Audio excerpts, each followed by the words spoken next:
Varões e varoas, vocês estão bom? Eu tô ótimo, tirando o fato de que ontem eu assisti um dos filmes de terror dessa lista e acordei 3 da manhã com o Vando, o meu rim, pra quem não sabe, né, gritando pra ir mijar. E aí já sabem como foi, né? Desespero, agilidade e muita música gospel cantarolada. Eu sou Pablo Zorzi, o terror dos críticos chatos, o único ser humano do planeta que nunca errou, e tô aqui pra te trazer uma lista cabulosa com 8 filmes de terror novos que tu tem que dar uma olhada. E ó, hoje a lista tá especial porque um dos filmes que eu vou indicar é com essa moça aqui, ó, a Dakota Fanning, ou Dada pros íntimos. E fica até o fim porque daqui a pouco eu vou mostrar uma foto minha com ela do dia que a gente se trombou num festival de churros lá em Nova York.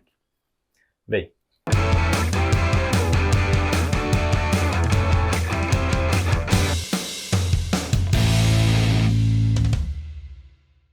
Disponível na Netflix, o Elixir vem da Indonésia para nos provar que Satanás trabalha em todos os continentes. E a história é sobre a Vanivaras, uma empresinha de fitoterápico que está prestes a ser comprada por uma farmacêutica gigante. E a família do fundador, o velho Sadimin, tá que nem urubu em carniça esperando a bolada da herança cair na conta. E por falar em família, essa é puro suco de chorume. Tem o filho mais novo, que é um vagabundo profissional e nunca bateu um prego na vida. Tem a filha mais velha, que tá louquinha para se divorciar e quer o dinheiro para montar o próprio negócio. E tem o velho Sadimin, que quando a esposa morreu, nem esperou o corpo esfriar para casar com a melhor amiga da filha. E o problema todo começa quando o Sadimin, antes de assinar os papéis da venda, resolve provar a sua última descoberta, um elixir que promete a juventude eterna. E adivinha, o troço funciona. O velho fica todo viril, se achando o Highlander da Indonésia, e manda o recado: eu não vou mais vender porra nenhuma. E aí, minhas paquitas, a família que já contava com o ovo no cu da galinha fica puta. O problema? O velho esqueceu de ler a bula, e o que ele não sabia é que a porçãozinha mágica transformava todo mundo que toma em mortos sedentos por sangue. E é aí que o caos toma conta. É zumbi, dedo no cu, gritaria e muita tripa voando. E é justo por isso que o filme funciona tão bem, é a estrutura que te pega. Inclusive, pensando um pouco, a gente passa o tempo todo aqui no canal analisando o que faz uma história ser boa, o que faz um roteiro funcionar, o que é uma reviravolta, como um vilão é bem construído. E eu sei que quem tá aqui me assistindo é gente viciada em narrativa, em contação de histórias. E eu também sei que muitos de vocês têm uma ideia na cabeça, de livro, de roteiro, só que sempre que pensa em botar no papel, trava. Eu sei como é, eu já fui o imbecil da criatividade, até que um dia eu parei de ser artista e comecei a ser profissional, e foi essa virada de chave que me fez sair do zero para ser escritor da maior editora do país e ter história minha vendida para virar filme. Eu levei muito pé na bunda para aprender e juntei tudo num bate-papo chamado Caixa Preta do Escritor. E aqui tá o pulo do gato. O maior problema é que todo mundo quer te ensinar a escrever melhor, só que ninguém te ensina a jogar o jogo do mercado. Então nesse bate-papo eu te dou a planta baixa para tu estruturar toda a tua história e ainda eu te mostro como hackear o sistema, eu falo de dinheiro e eu te dou o passo a passo exato para ser publicado. Quer dar uma conferida? Então acessa o link na descrição e para vocês aqui do Capivara eu vou dar um presente. R$100 de desconto, além do desconto que já tem no site. O cupom é Paquita de Satanás. Só que corre que o cupom e o desconto podem expirar a qualquer momento. Went Up the Hill, filme que tu só vai conseguir assistir se manjar das pirataria, acompanha o Jack, que morreu em Stranger Things para poder viajar para Nova Zelândia para comparecer ao funeral da mãe que ele não via há anos e que tinha meio que abandonado ele quando criança, o obrigando a viver num orfanato. Mãezona. Uma vez lá, ele conhece a viúva da mãe, uma mulher misteriosa e psicologicamente abalada, vulgo louca das ideias. Querendo saber mais sobre como era a vida da mãe e sobre como ela morreu, logo a busca incansável por respostas do Jack se torna perigosa, uma vez que o fantasma da mãe aparece e passa a assombrar os dois. Ele e a viúva usando o corpo deles para conversar um com o outro. É estranho, mas é isso. E para quem não entendeu a referência a Stranger Things, o Jack é interpretado pelo Drake Montgomery, que cabeludo e de bigode parece mesmo outra pessoa. Enfim, misturando drama psicológico e terror sobrenatural de forma lenta, Went Up the Hill é um filme que constrói uma tensão mais emocional do que visceral, onde o verdadeiro terror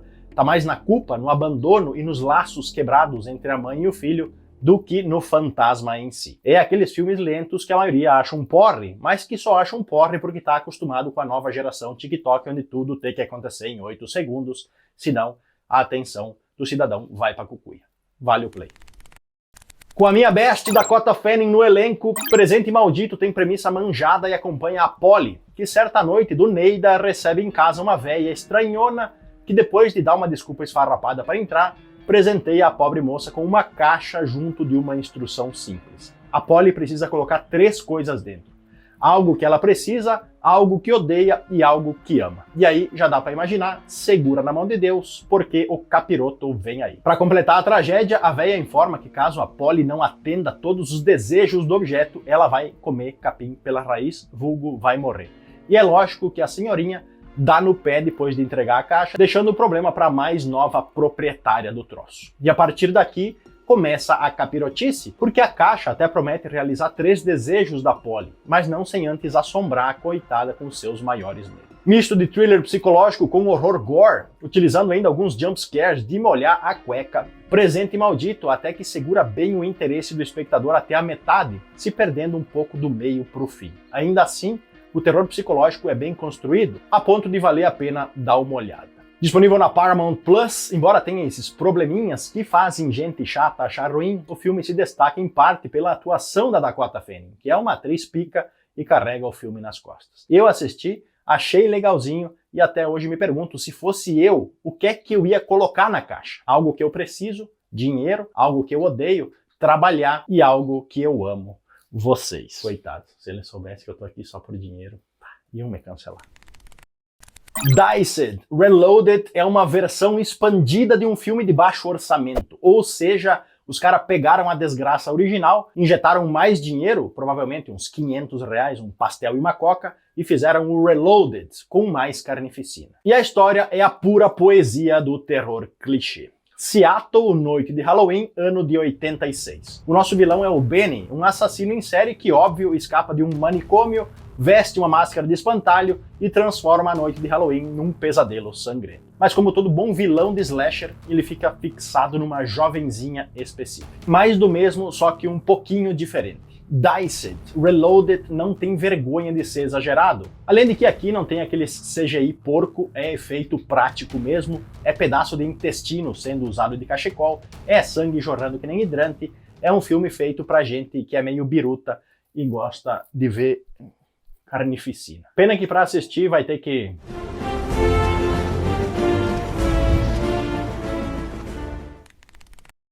Paquitas, vocês estão curtindo as dicas, né? Eu sei que sim, afinal eu nunca errei na vida. Mas como vocês sabem, os boletos das minhas viagens não se pagam com amor. De modo que o mínimo que tu pode fazer para me agradecer por vir aqui falar sobre filme de terror é me ajudar a pagar eles. Então mete like, se inscreve no Capivara, ativa o sininho e aproveita para seguir nós nas redes vizinhas, porque lá tem conteúdo diferente daqui. Como agradecimento pelo teu ato de generosidade com essa pobre alma, nos cards e nas telas finais eu vou deixar mais essas 2 listas que vão fazer vocês dormir com o pai e com a mãe. Vai lá ver depois. Imagina um cara doente, isolado numa casa no meio do nada e o único companheiro dele é o cachorro. Já começa errado, né? Porque se tem uma coisa que o terror ensinou pra gente é que os bichinhos sempre sentem o que a gente não consegue sentir. E é justamente por isso que Bom Menino começa a incomodar. Todd, o protagonista, sofre de uma doença pulmonar e decide deixar Nova York para tentar respirar um pouco melhor numa velha casa de campo que pertenceu à família. A irmã dele, a Vera, até tenta convencer o cara a desistir da ideia, dizendo que aquele lugar é estranho e que o vovô deles morreu lá de um jeito suspeito. Só que o Todd é vida louca, ele não dá bola e vai lá mesmo assim. E para não ficar muito sozinho, ele leva junto o único ser em quem ele realmente confia, o Indy, um cachorro que parece sentir cada mudança no ar. E como já é de se esperar, desde o momento em que pisam na casa, dá para notar que tem algo errado. Para resumir, o filme é filmado do ponto de vista do cachorro, o que cria um desconforto acima da média. E o melhor, sem efeitos, tudo é real, como se a gente estivesse vendo o terror através dos olhos do Indy. Bom Menino, filme de terror diferente que causa desconforto não por mostrar demais, mas por fazer a gente sentir a presença de algo invisível. E para quem assistir, fica a pergunta, né, Bilbo? Será que o cachorro sobrevive? Eu sou desse, né? Matar gente, tá tudo bem. Mas matar cachorro, aí já é demais. Enfim, eu não vou contar, só assistindo para descobrir. Eu e o Bilbo já sabemos. Né, Bilbo? Gordão.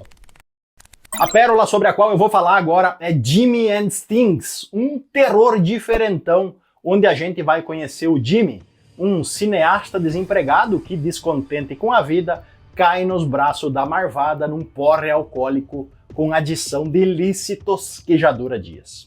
E no meio dessa noia toda, o que acontece? Ele jura de pé junto que foi abduzido por alienígenas. Com a pior parte não sendo nem a abdução, mas sim o fato de que ele está convencido que os ET vão voltar para buscar ele. Esse, com certeza, pula o muro do CAPS com o portão aberto. Totalmente alucinado, o Jimmy então liga para o único amigo que é mais louco do que ele, o Stings, e o convence que uma guerra intergaláctica está prestes a começar e que os dois precisam se preparar. E aí, já viu, né? 2 marmanjos armados até os dentes, mais bebida, mais droguinha e os dois lá esperando a invasão quando o sol se pôr. E meus anjinhos, quando a noite cai, o capiroto passa o recibo e o filme vira uma explosão alucinógena.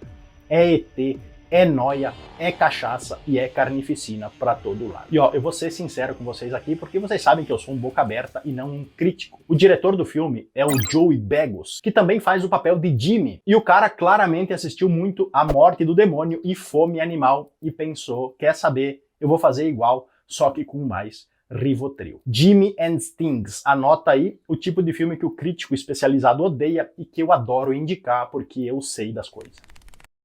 A Própria Carne é um filme nacional que vai te fazer agradecer por não morar numa fazenda. Sério. E a história já começa na merda, no sul do Brasil, logo depois da Guerra do Paraguai. Ou seja, o cenário já é sangue, morte e desgraça para todo lado. Nesse cenário, a gente acompanha 3 soldados desertores, o Gustavo, que está ferido, o Gabriel e o Anselmo, que estão fugindo do exército, fugindo da guerra, e para isso se enfiam no meio do mato, com fome e com o Gustavo com a perna toda lascada. Aí no meio do nada eles avistam uma casinha isolada. O refúgio perfeito? Só que não. Quando batem na porta, os 3 são recebidos por um velho fazendeiro e por uma moça. Só que o velho já recebe os caras com um bom dia que soa mais como eu vou arrancar tuas tripas para fazer linguiça. E o velho, que não é trouxa, logo começa o interrogatório querendo saber quem são os caras e o que eles estão fazendo ali. E o Gustavo, morrendo com a perna podre, ouve a melhor sugestão do mundo do fazendeiro. Eu acho que tem que cortar fora para não infeccionar. Os soldados fugitivos, que já sabem como é que a vida funciona, começam a entender que talvez a fazenda seja pior do que o campo de batalha. E é mesmo. Com clima claustrofóbico e pouco diálogo, o que eu acho ótimo, é menos gente falando merda, A Própria Carne começa psicológico e depois vai direto pra própria carne. Tem tortura, tem violência e, pasmem, tem até um toque de horror cósmico. Vale o play? Vale. Só que não assiste jantando, senão tu vai botar a própria carne pra fora. Fica a dica. Anjinho, chegou a hora da minha foto com a Dada, tirada durante um festival de churros em Nova York. Creia, tem festival de churros lá. Cruzei com ela, ela me reconheceu e pediu pra tirar uma foto comigo. Editor, manda. Veja, repare a alegria dela por estar do meu lado. É contagiante.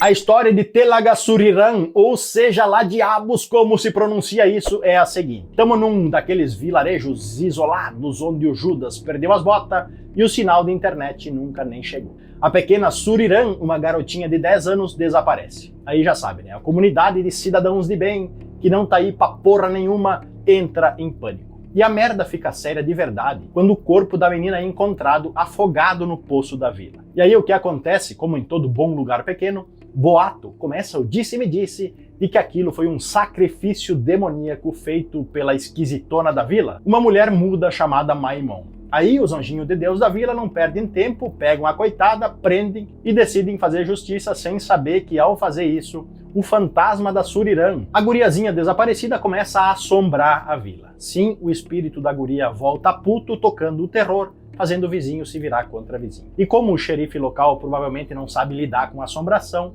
eles mandam uma investigadora da cidade grande para resolver o problema. Ou seja, é daqueles clássicos quem matou, só que com um fantasma no meio. Tu fica o tempo todo tentando descobrir quem é o verdadeiro culpado, enquanto torce pro fantasma pegar os vizinhos fofoqueiros que prenderam a Maimon. E só para constar, Telagaçuriran é um filme malaio, ou da Malaya, para tu que fugiu da escola. Eu sou Pablo Zorzi, confere essas listas que eu preparei aqui dos lados. Fui!